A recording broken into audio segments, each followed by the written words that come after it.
Ha. Yine beyaz mı? Yok. Haber bile bak.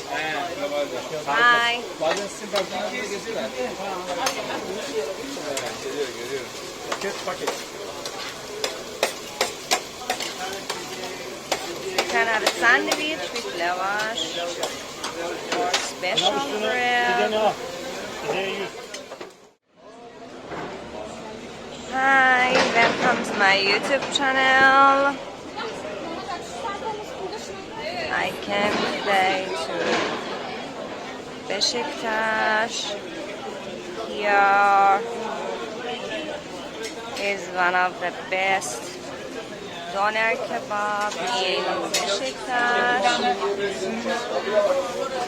can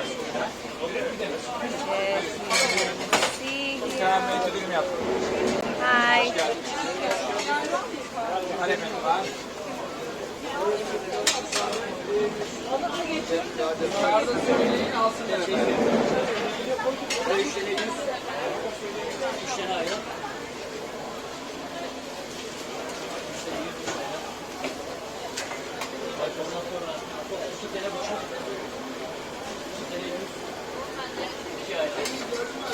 Gördüm Üskan abi.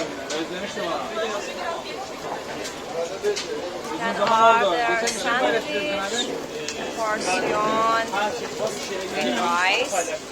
Arkadaşımın göndereceğini ortaya gönderdim. Gerçekten evet, ilerimizden.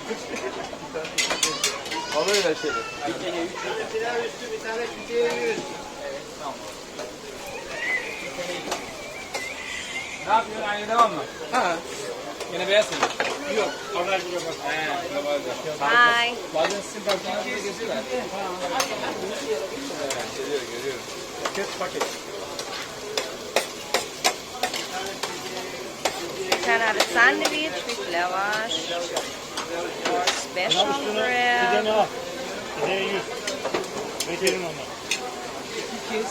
Evet, şu ürünleri ver. Üskan abi görüşürüz. Bir şey var.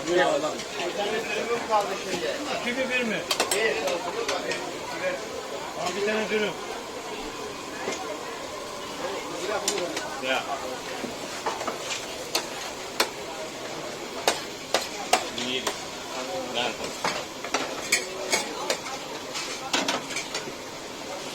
Abi. Bir tane bankıyor. Humongous.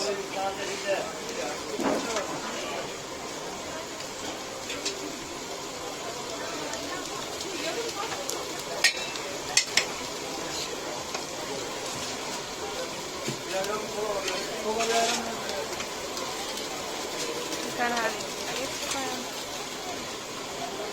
onion, tomato.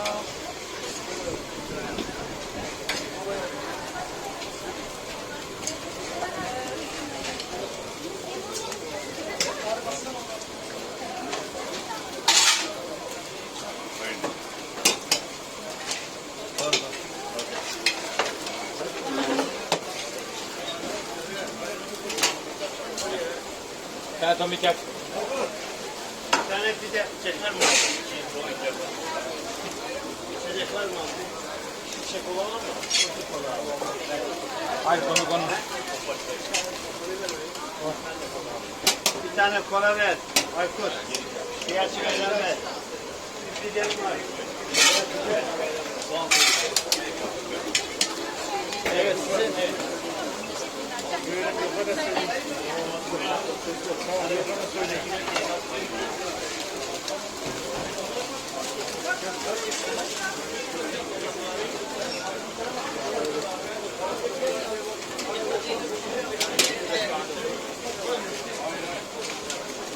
Hani pide sade. İşte pide sade.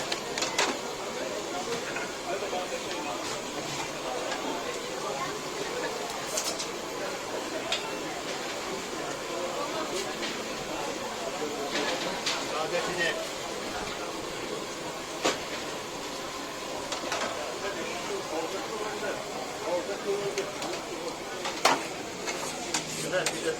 They have a lot of orders, but it's really delicious. Thanks for watching my video. Don't forget to subscribe my channel. See you.